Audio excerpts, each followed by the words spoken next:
Đây là âm thanh khiến 95% người nghe thấy phải rùng mình. Theo nghiên cứu, khoảng 95% người nghe âm thanh này đều phản ứng tiêu cực mạnh mẽ như khó chịu, nổi da gà, thậm chí tức giận. Đó chính là âm thanh của ngón tay cào lên bảng, tiếng dao đĩa cọ vào đĩa sứ, nhai chóp chép.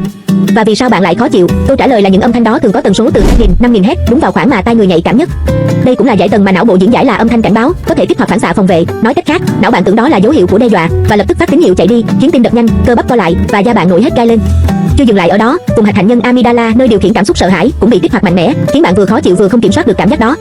Thế nên, nếu bạn từng phát điên chỉ vì ai đó nhai quá to, thì không phải bạn nhạy cảm quá đâu mà là do não bạn đang phản ứng đúng như cách nó được lập trình để sinh tồn. Nếu bạn thấy chủ đề này thú vị, hãy thả một like và theo dõi kênh vì còn rất nhiều sự thật sốc não khác đang chờ bạn khám phá.